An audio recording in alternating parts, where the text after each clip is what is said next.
What's going on, guys? Ben Brewster here at Triathletics. I want to discuss flat ground versus mound work.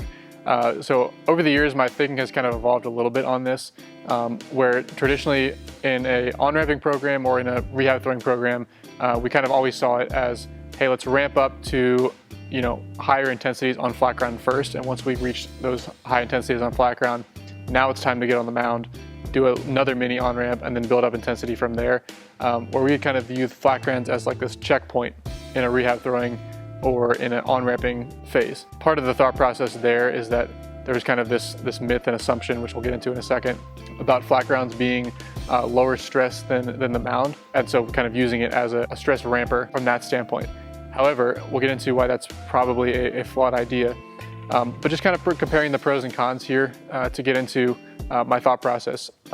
With flat grounds, I think the main benefit to flat grounds is that it's more convenient. Now keep in mind, no matter if you do flat grounds or not, like some flat ground throwing in general is almost inevitable. Like you're gonna be on flat ground in any of your catch play, any of your long toss, anything like that. So it's not that you won't be doing some of your throwing on flat ground. The question is, should we be doing kind of our specific work to a catcher at any point on flat ground, or should we try to concentrate as much of that off the mound as possible?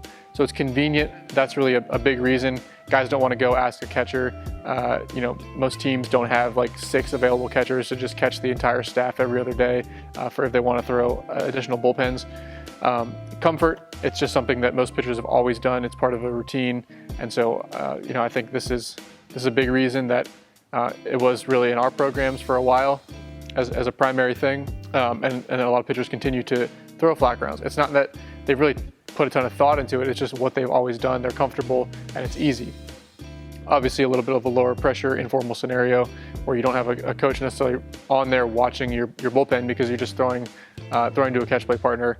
A little bit less pressure, a little bit more freedom to kind of explore, test a random pitch grip, play and tinker with something without your coach there. So that could be another pro as well. Coming to some of my concerns with flat grounds as we've used them with guys over the years. Definitely see the ability for flat grounds to potentially alter timing with certain athletes. Now, in and of itself, this wouldn't be a bad thing, but what we've kind of noticed is that if you give guys 2, 3, 4 weeks of pure flat ground throwing in an on-ramp program or in a rehab throwing program, their mechanics begin to kind of adapt to that timing. It adapts to getting the arm on time when the front foot lands in a flat ground setting. But then you shift them to getting on the mound, and it's almost like they have to start over because all their timing has been molded to what they do on flat ground. So what happens is, what that we've seen is when you ramp a guy to the mound, but then you keep on doing flat grounds throughout the week, their body doesn't really know which timing to use.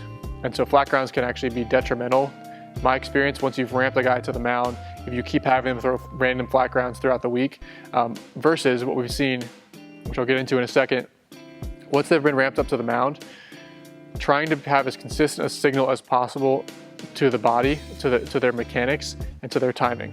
So get them on the mound and keep them on the mound. And that goes for their plow carrier, their drill work, that goes for any kind of midweek flat grounds. Like, why don't we just substitute those for short boxes, for touch field bullpens? And so that's a major change that we've made in recent years, is kind of having that be the primary default, and having throwing flat grounds be more the exception when it's something that an athlete really prefers to do and they have a good reason for doing so. The mechanical concern that we have as well is crashing versus rotating into landing.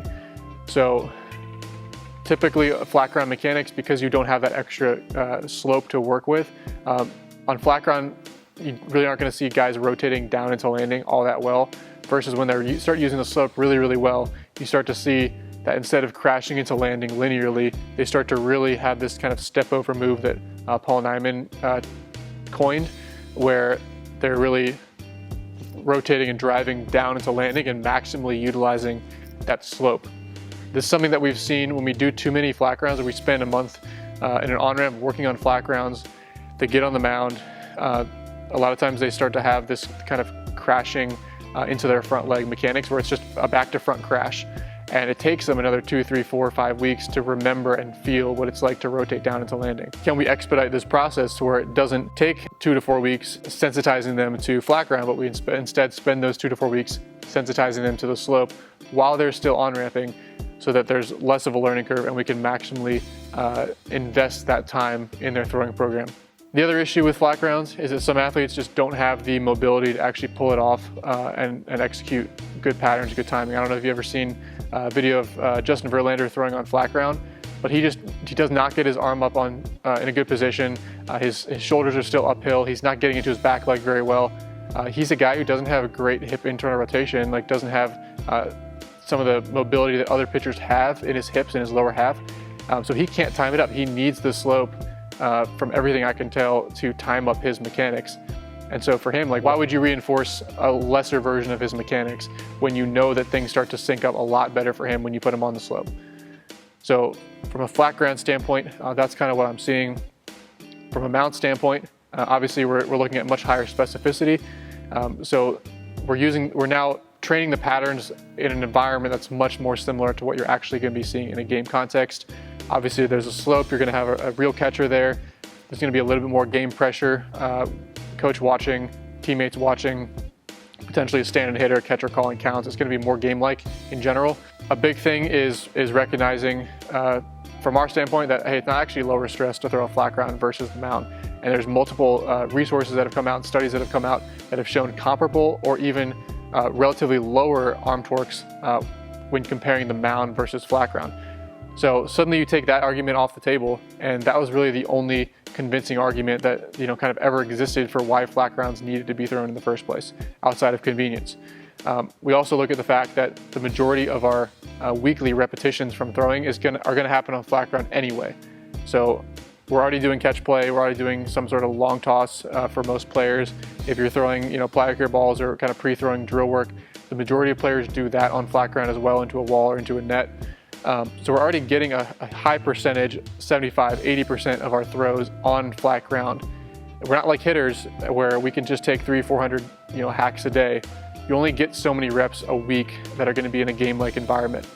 Kind of to summarize everything, flat grounds can work, but instead of making that the default in our on-ramping programs, in our rehab throwing programs, and in our in-season kind of midweek throwing, rather than that being the default has now been on kind of these lower effort days, and in on-ramping, do a short box, do a touch field bullpen instead. I really don't see a problem with catch play partners being able to catch these bullpens if it's a catcher resource issue. If it's 80 miles an hour under, it shouldn't matter if they're catching a flat ground or if you're catching them off the slope. So it just drives me crazy when pitchers won't catch each other if they're just throwing touch field bullpens. That really shouldn't be an excuse. And then consider swapping out your kind of flat ground plyos or drill work for mound plyos or drill work. Obviously this setup depends on what resources you have available. If you only have one portable mound for an entire team, it's kind of difficult, but if possible, try to get off the slope as much as you possibly can, as high a percentage of your throws off the slope once you've been on-ramped to the mound. So kind of in a nutshell, that's how we view the flat ground versus mound work debate. I don't know that there's an exact right answer, but we've shifted our philosophy a little bit more in favor of getting off the mound earlier and doing a higher percentage of our throws off the mound, be as specific as possible. And we know at this point now that we're not necessarily doing any damage from an arm torque standpoint by making that adjustment. Hopefully you guys got something out of this video. If you have a differing opinion about flat ground versus mound debate, let me know down in the comments below. We'd love to hear it. And I'll see you guys in the next video. Thanks again.